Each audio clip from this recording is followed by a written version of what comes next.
ಇವತ್ತು ಎಪಿಸೋಡ್ ಸ್ಟಾರ್ಟಿಂಗಲ್ಲಿ ಸತ್ಯನಾರಾಯಣ ಮತ್ತು ಶಾರದಾ ನಮ್ಮ ಮಗಳು ಅಪರಂಜಿ ಅಂತೆಲ್ಲ ಹೇಳಿ ಅವ್ರ ಮಗಳು ಒಪ್ಪತ್ಕೊಂತಾಳ.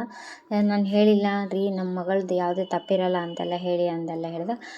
ನನ್ನನ್ನು ಕ್ಷಮಿಸಿಬಿಡು ಮಗಳೇ. ಅಪ್ಪ ನೀವ್ಯಾಗ ಕ್ಷಮೆ ಕೇಳ್ತೀರಿ ಅಂತೆಲ್ಲ. ಕಲ್ಯಾಣಿ ರಾಮ್ ಮತ್ತು ಪ್ರೇಮ ಇಬ್ಬರ ಕೈನ ನಿಮ್ಮ ಜೋಡಿನ ದೇವರೇ ಒಂದು ಮಾಡಿರೋ ಜೋಡಿ, ಹಾಗಾಗಿ ನಾವ್ಯಾರು ನಿಮ್ಮನ್ನು ದೂರ ಮಾಡೋಕ್ಕೆ ಅಂತೆಲ್ಲ ಹೇಳಿ ಅವ್ರ ಕೈ ಹಿಡ್ಕೊಂಡು ಆ ನಗ ಸೊಸೆ ಕೈ ಒಂದು ಮಾಡ್ತಾರೆ. ಅವರು ಒಂದು ಮಾಡಿದಾಗ ಸರಿ ಈಗ ಮನೆಗೆ ಹೋಗೋಣ ಅಂತ ದಾಮಿನಿ ಮತ್ತು ಅವರು ಮಹೇಶ್ವರಿ ಇಬ್ಬರು ಮಾತಾಡಿದೆ. ನೀನು ತಡೆಯೋಕೆ ಬರಲ್ಲ, ಈಗ ಹೋದರೆ ಪ್ರೇಮನ ಸ್ಟೇಷನಿಂದ ಹೊರಗೆ ಕರ್ಕೊಂಬಂತಾಳಂದೆ. ನಾನು ಎಷ್ಟು ಪ್ರಯತ್ನ ಪಟ್ಟೆ ನಿನಗೆ ಗೊತ್ತಿಲ್ಲ. ನಿನ್ನ ಮಾತು ಕೇಳಿ ನಾನು ನೀರಿಲ್ದಿರೋ ಬಾವಿಗೆ ಬಿದ್ದಂಗೆ ಆಯ್ತು ನನ್ನ ಪರಿಸ್ಥಿತಿಗೆ. ನನ್ನ ಮನೆಗೆ ಹೆಂಗೆ ಹೋಗಲಿ ಅಂದರೆ ಹೋಗಿ ನಿನ್ನ ಮನೆಗೆ ಹೋಗು ಅಂತೆಲ್ಲ ಹೇಳಿ ಮಹೇಶ್ವರಿ ಕ್ಲಾಸ್ ತೊಗೊತಾಳೆ ದಾಮಿನಿಗೆ ಕ್ಲಾಸ್ ತೊಗೊಂಡಾಗ ಸರಿ ನಾನು ಮನೆಗೆ ಹೋದರೆ ಸುಮ್ಮನೆ ಇದ್ದ ಏನು ಮಾಡಲ್ಲ ನೀನು ಹೋಗು ಅಂತೆಲ್ಲ ಹೇಳಿ ಸ್ವಲ್ಪ ಹೇಳ್ತಾಳೆ. ನೀನು ಹೋದ್ರೂ ಪ್ರೇಮನ ಅವಾಯ್ಡ್ ಮಾಡು, ಪ್ರೇಮನ ಹತ್ರ ಬಿಟ್ಕೊಳೋದು ಅದೆಲ್ಲ ಮಾಡೋಕೆ ಹೋಗಬೇಡ ಅಂತೆಲ್ಲ ಹೇಳಿ ಕಳಿಸ್ಬಿಡ್ತಾ. ಅಲ್ಲಿದ್ದ ಮಹೇಶ್ವರಿನೂ ನಿನ್ನನ್ನು ನಂಬಿ ನಾನು ಮೋಸ ಹೋದೆ ಅಂತೆಲ್ಲ ಹೇಳಿ ಇಲ್ಲಿಂದ ನೀನು ಹೋಗು ಏನಾಗಲ್ಲ ಅಂತೆಲ್ಲ ಹೇಳಿ ಕಳಿಸ್ಬಿಡ್ತಾ. ಈ ಕಡೆ ಇವರೆಲ್ಲ ಮನೆಗೆ ಬಂದಿರ್ತಾರೆ. ಅವರು ಕಲ್ಯಾಣಿ ಮನೆಗೆ ಬರ್ತಾ ಇರ್ಬೇಕಾದ್ರೆ ಶ್ರೀಧರು ಮತ್ತು ಆಮೇಲೆ ಪಂಚಮಿ ಅವರ ಹಸ್ಬೆಂಡು ಅವರೆಲ್ಲ ಮನೆಗೆ ಬರ್ತಾರೆ. ಅವರೆಲ್ಲ ಮನೆಗೆ ಬಂದಿರ್ತಾರೆ. ಈಗ ಪ್ರೇಮ ನನ್ನ ಕ್ಷಮಿಸು ಮತ್ತೆ ನೀವು ಎದಕ್ಕೆ ಕ್ಷಮೆ ಕೇಳ್ತಾರೆ ನನ್ನ ಹತ್ರ ಅಂದಾಗ, ಇಲ್ಲಮ್ಮ ಕ್ಷಮಿಸು ನಾನು ತಪ್ಪು ಮಾಡಿಬಿಟ್ಟೆ ಅಂತೆಲ್ಲ ಹೇಳ್ದೆ. ಅತ್ತೆ ಪ್ಲೀಸ್ ಆ ಥರ ಎಲ್ಲ ಹೇಳ್ಬೇಡಿ ಅಂತೆಲ್ಲ ಹೇಳಿದೆ. ನಾನು ನಡಿ ಹೋಗಿ ಪಂಚಮಿ ಇನ್ನೂ ಏನಿದೆಯಾ ಹೋಗು ಆರತಿ ತಟ್ಟೆ ತೊಗೊಂಬ, ಈ ರಾಮ್ ಮತ್ತು ಇವರಿಬ್ಬರನ್ನ ಒಳಗೆ ಕರ್ಕೊಂಡು ನಾನು ಆರತಿ ಮಾಡಿ ಅಂದ. ಇಲ್ಲ ಅತ್ತೆ.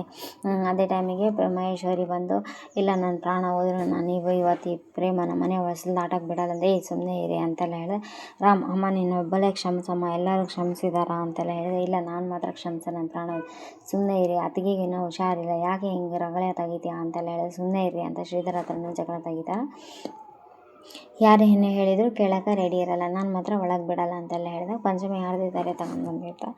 ಸುಮ್ಮನೆ ಇರು, ನಾನು ಒಪ್ಕೊಂಡ್ಮೇಲೆ ಮುಗೀತು, ಮತ್ತೆ ನೀನು ಒಪ್ಪಿದ್ರೇನು ಒಪ್ಪದೇ ಇದ್ರೇನು ಪ್ರೇಮ ಈ ಮನೇಲಿ ನಮ್ಮ ಜೊತೆನೇ ಈ ಮನೇಲಿ ಇದ್ದೇ ಇರ್ತಾರೆ ಅಂತ ಮಹೇಶ್ವರಿ ಹೇಳ್ತಾ. ಮಹೇಶ್ವರಿ ಎಷ್ಟು ಹೇಳಿದ್ರೂ ಪ್ರೇಮ ಮಹೇಶ್ವರಿ ಕೇಳೋಕ್ಕೆ ರೆಡಿ ಇರಲ್ಲ ಕಲ್ಯಾಣಿ ಮಾತಿಗೂ.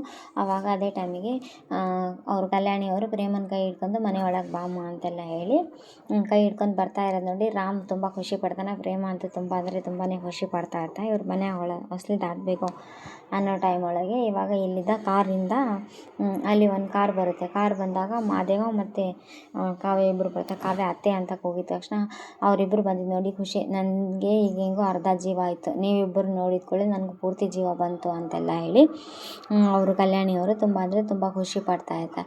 ಅಪ್ಪ ದೇವರೇ ನನಗೆ ಎಂಥ ಸೌಭಾಗ್ಯ, ನಾನು ಎಷ್ಟು ಪುಣ್ಯ ಮಾಡಿದ್ದೀನಿ ಅಂತೆಲ್ಲ ಹೇಳ್ತಾ ಇರ್ತಾರೆ. ಇದೇ ಟೈಮಿಗೆ ಈ ಕಡೆ ದಾಮಿನಿ ಮತ್ತು ಸ್ನೇಹ ಇಬ್ಬರು ಮಾತಾಡ್ತಾರೆ. ಏನತ್ತೆ ಇದೆಲ್ಲ ಆಗಿದೆ ನೋಡಿ ಸ್ನೇಹ, ಒಂದೊಂದು ಸಲ ನಮ್ಮ ಕ್ಯಾಲ್ಕುಲೇಷನ್ ಎಲ್ಲ ತಪ್ಪಾಗ್ತಾವೆ ಅನ್ನೋದಕ್ಕೆ ಇದೇ ಉದಾಹರಣೆ. ಅತ್ತೆ ನೀವು ಈಗ ಆ ಮನೇಲಿ ಹೋಗೋದು ಹೆಂಗಾತೆ, ಪ್ರೇಮ ಏನಾದರೂ ಆ ಮನೇಲಿದ್ದರೆ ನಿಮ್ಮ ಮನೆಗೆ ಹೋಗೋಕ್ಕೆ ಜಾಗ ಹೆಂಗಾತೆ ಅಂತೆಲ್ಲ ಹೇಳಿದಾಗ ಅದೇ ಟೈಮಿಗೆ ಈ ಕಡೆಯಿಂದ ಇರಲಿ ನಾನು ಇನ್ನೂ ಸೋಲು ಒಪ್ಕೊಂಡಿಲ್ಲ, ಇನ್ನೂ ಸೋಲು ಅಷ್ಟು ಸುಲಭವಾಗಿ ಈ ದಾಮಿನಿ ಸೋಲು ಒಪ್ಕೊಳಲ್ಲ ಅಂತೆಲ್ಲ ಹೇಳ್ದೆ. ಅದೇ ಟೈಮಿಗೆ ನೋಡೋಣ ತಡಿ ಅಂತೆಲ್ಲ ಹೇಳಿ ಏನೋ ಒಂದು ಪ್ಲ್ಯಾನ್ ಮಾಡೇ ಮಾಡ್ತೀನಿ ನಾನು ಅಂತೆಲ್ಲ ಹೇಳಿ ಪ್ಲ್ಯಾನ್ ಮಾಡ್ತಾ ಇರ್ಬೇಕಾದ್ರೆ ಈ ಕಡೆಯಿಂದ ನಾನು ದಾಮಿನಿ ಮಹೇಶ್ವರಿನ ಕಂಟ್ರೋಲಲ್ಲಿ ಇಟ್ಕೊಂಡಿರೋದು